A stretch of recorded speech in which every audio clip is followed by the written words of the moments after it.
സഹായവും പരിചയവുമാണെന്ന ബോധ്യത്തോടെ സങ്കീർത്തനം 33:20 പറയുന്നു, നാം കർത്താവിന് വേണ്ടി കാത്തിരിക്കുന്നു, അവിടുന്ന് നമ്മുടെ സഹായവും പരിചയവുമാണ്.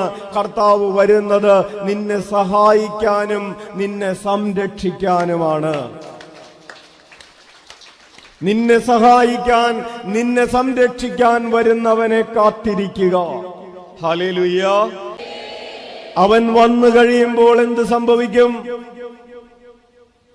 അവൻ വന്നു കഴിയുമ്പോൾ അവൻ നല്ലിടയനാണ്. നമ്മൾ ആവർത്തിച്ച് പാടാറുള്ള പാട്ടാണ് 23-ാം സങ്കീർത്തനം. അവൻ വന്നു കഴിയുമ്പോ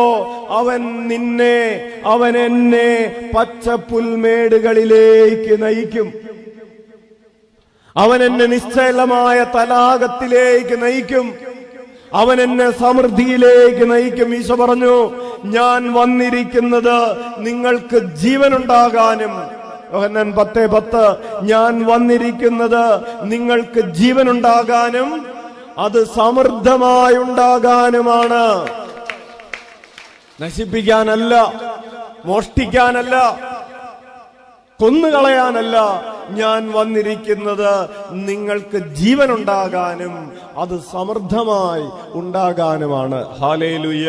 വിലാപങ്ങളുടെ പുസ്തകം 3-ാം അധ്യായം 25-ഉം 26-ഉം തിരുവചനങ്ങൾ, തന്നെ കാത്തിരിക്കുന്നവർക്കും തന്നെ തേടുന്നവർക്കും കർത്താവ് നല്ലവനാണ്. കർത്താവിന്റെ രക്ഷയെ ശാന്തമായി കാത്തിരിക്കുന്നതാണ് ഉത്തമം. കർത്താവിനെ കാത്തിരിക്കുമ്പോ പറയാറുണ്ട്, നിങ്ങൾ പ്രാർത്ഥിക്കുമ്പോ ഈശോയെ എന്ന് വിളിക്കുമ്പോ വലിഞ്ഞു മുറുകി പിരിഞ്ഞ് ഈശോയെ എന്ന് വിളിക്കണ്ട. അതായത് ശാന്തതയില്ലാതെ വിളിക്കണ്ട, ശാന്തതയോടുകൂടെ വിളിച്ചാ മതി. ഹല്ലേലൂയ. ഈശോയേന്ന് ഹൃദയം തുറന്ന് വിളിക്കുമ്പോ ഉള്ളു നിറയെ ശാന്തത ഉണ്ടായിക്കൊള്ളട്ടെ, സ്വരം ഉണ്ടാവണം. ഹല്ലേലൂയ. ഈശോയേ, ഈശോയേ. അവിടുന്ന് വരും, വന്ന് നിനക്ക് നീതി നടപ്പാക്കി തരുമെന്ന ബോധ്യത്തോടുകൂടെ അവിടുന്ന് വരുമോ ഇല്ലയോ എന്ന് ടെൻഷൻ അടിച്ച് വിളിക്കണ്ട. കർത്താവ് വരും. Hallelujah, hallelujah.